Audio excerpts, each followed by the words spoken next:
Maray dayaw iti Diyos sana manakawaling ko sa anin. Ligitoy, mahintay sa kimaten, gapo, kaligiti na espiritual, palawag, ngadda, kaligiti linaon, iti Biblia.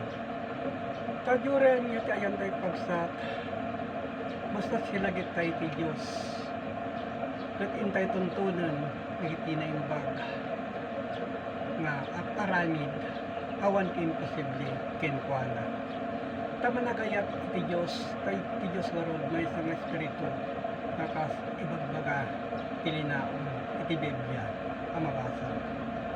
Takinuha na warog kakabsat, digitoy, kapasit, kaligiti lukot, iti pagbasaan, na mabasa, iti Hebreo 3:13.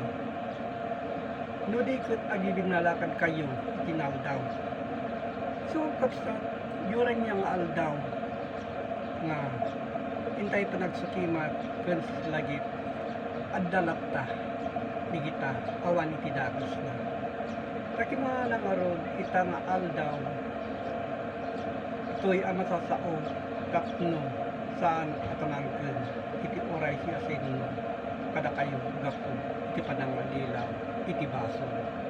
So di kita kapsat iti napakatag ngayon tayo sa kimaten ngayon aldaw no may panggap kaligitoy asasaw kaligiti kapsat awan uti anyaman nga intay ko ma alaan iti aldaw apan nagsukimat kaligiti daldo mga kapsat abang pagada nga iti Merkulis uno Sabado uno iti Domingo di kita kapsat haan umisulita no di kat jure anya nga aldaw. Kadi kita kapsat napapatagtin na ibang pagkakaroon. Basta sila tayo, iti Diyos, iti aldaw. Tada ito'y iso ti aldaw, apanagin na gapo, itin tayo padagsuksikinat. Kadi iti nagloryaan, abanag, na ibang magana. Kayso, iti mataginayon.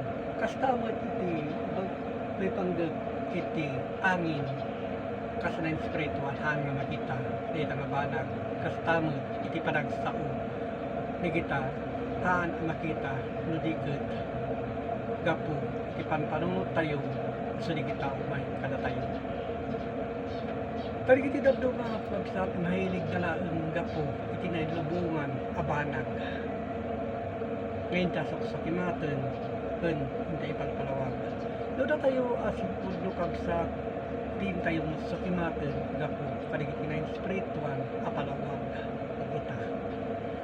So kapsat napapatag digitoy ngayon tayo pinagsukimat alangan tayo kaligiti umiso intay pilyen digiti na ibag kababalin ken intayo pilyen so di kita kapsat. So wagyaman na kapsat digitoy adda digitoy agay tayo magturo iti Diyos digitoy kay papanan na at agyaman na kakapsat digitoy ay nakipapaabot gapo iti Facebook gapo iti YouTube digita at digita buuan tayo kakapsat digita akay papanan gapo iti tayo panagpamati iti nasayaan at agyaman na iti Diyos Ama na nakabalin sa amin. Amen.